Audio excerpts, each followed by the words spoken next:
I lead a research group at the Research Institute for Sustainability here nearby in Potsdam, and I work on the geopolitics of the energy and industrial transformation there. And we've been working quite a bit with the Federal Foreign Office on the geopolitics of hydrogen.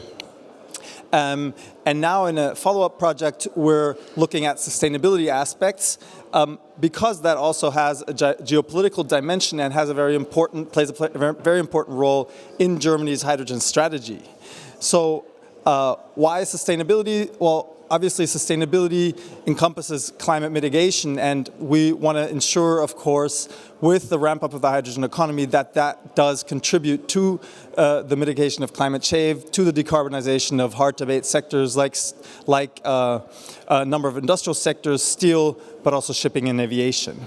But sustainability obviously is much broader, and we understand it to be much broader than just climate mitigation. It's ultimately about sharing the benefits of a new net zero economy across the entire value chain, because we believe that this is the only way to really ensure the successful development of this new net zero economy.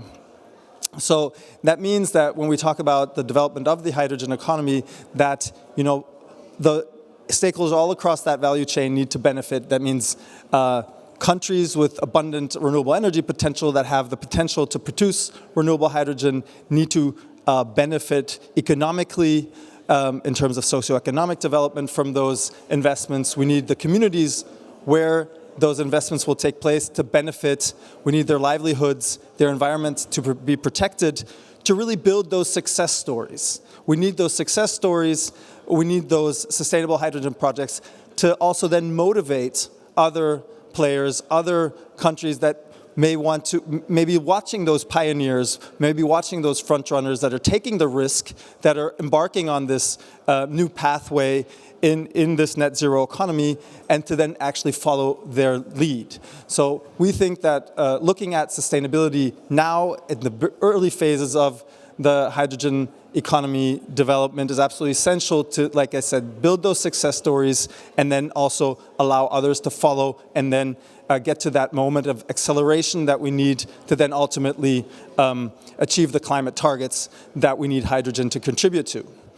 So finally, just a few words why this is geopolitically relevant, why not just the Ministry of Economic Affairs and Climate Protection is working on this, but also the Foreign Office, is because in this time of shifting geopolitical alliances, of the disruption of traditional alliances in the international system, this net zero economy and the opportunities that it offers is absolutely essential for building new partnerships, for building new alliances that will carry us into this future net zero economy, and that both, Germany as an importer of energy resources, of hydrogen, can build on reliable partnerships with countries that share the values, that share some of the same interests and motivations for embarking on this journey. And like I said, for that, I think this idea of sharing benefits and finding ways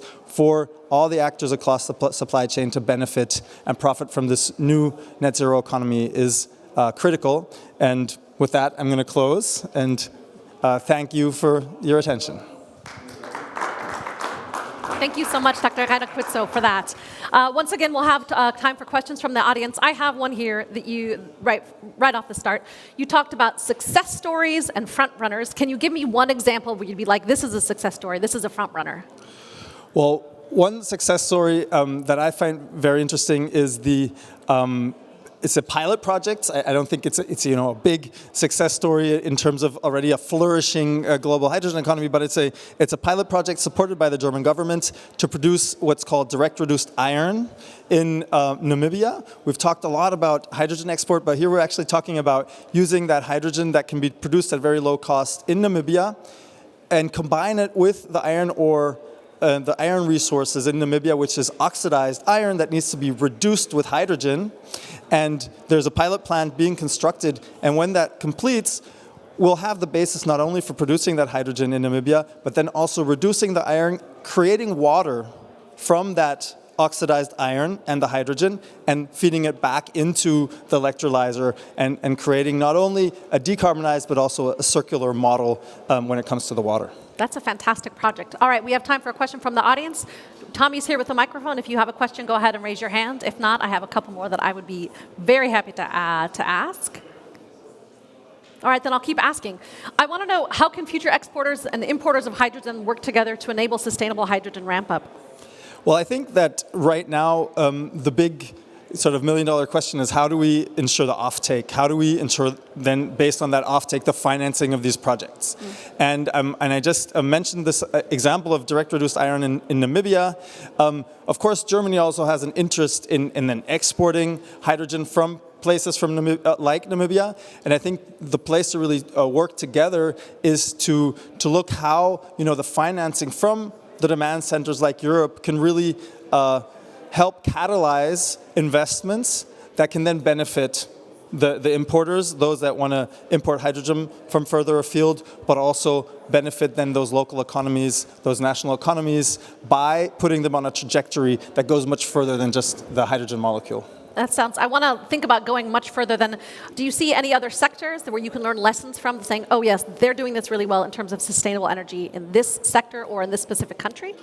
Well, I think that we have a lot of examples, not necessarily from energy, also from energy, for example, from bioenergy, where we've worked with sustainability certifications, which is more of a vehicle for signaling to the end consumer, this is a sustainable product. So we have a lot of experience in developing these sustainability standards across a whole range of sectors. And I think what we've learned from all of those certification schemes from various sectors is that it's absolutely essential to have a dialogue between, let's say, the suppliers of the commodities, the buyers of the commodities, to then set standards and benchmarks that are compatible with the local conditions and the abilities of the producers, of the suppliers of these commodities.